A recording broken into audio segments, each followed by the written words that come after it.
بالله من الشيطان الرجيم بسم الله الرحمن الرحيم قال الصادق عليه السلام افضل الاعمال الصلاة لوقتها وبر الوالدين والجہاد فی سبیل اللہ۔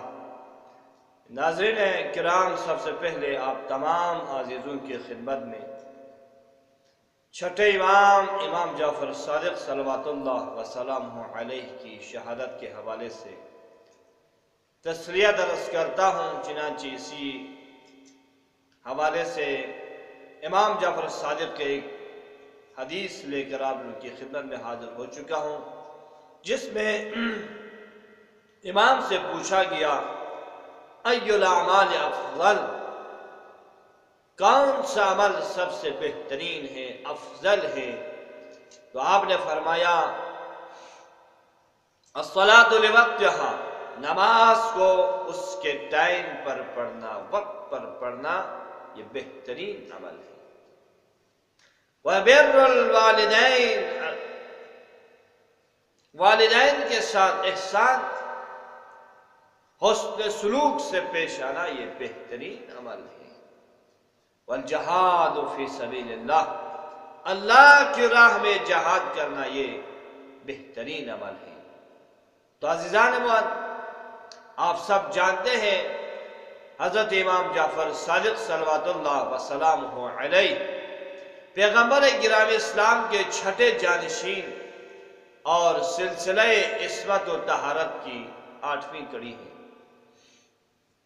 تو انسان کی بڑائی، عظمت، مقام اور مرتبت کی سب سے بڑی دلیل یہ ہوتی ہے کہ اس انسان کے اندر پائی جانے والی خصوصیات کا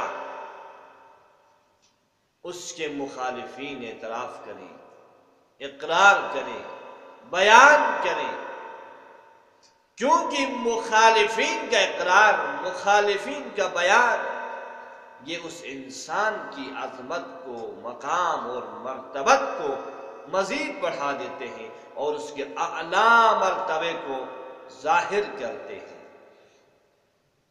تو فقہ جعفری کی برتری کے لیے یہ کہنا ہی کافی ہے کہ دیگر تمام فقہوں کے بانی، امام، بالواسطہ یا بلا واسطہ امام جعفر صادق کے شاگرد ہیں، اور ان کو اس شاگردی کے اوپر بہت بڑا ناز بھی تھا۔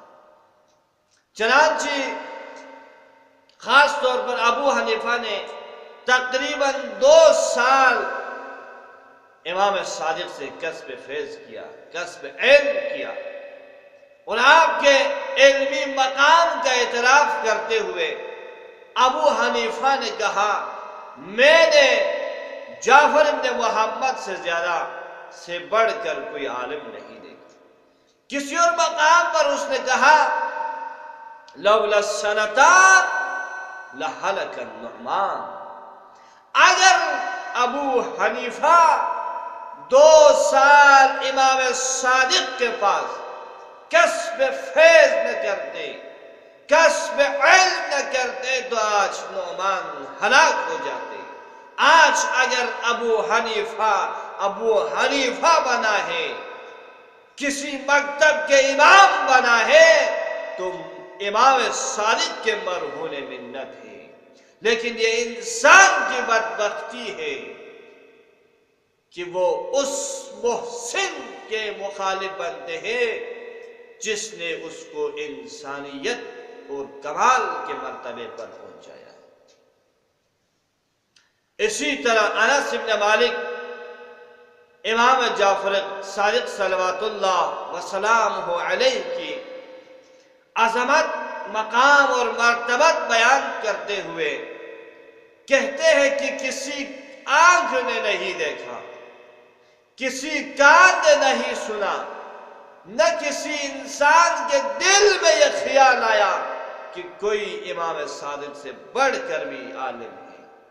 تو عزیزان من، ہمیں فخر ہونا چاہیے، ہم ایسے امام کے ماننے والے ہیں جس کا مخالفین نے بھی اقرار کیا ہے۔ ہم ایسے مکتب، ایسے فقہ کے ماننے والے ہیں جو تمام مکتب کے اوپر، تمام فقہ کے اوپر برتری رکھتے ہیں۔ وآخر دعوانا الحمدللہ رب العالمین۔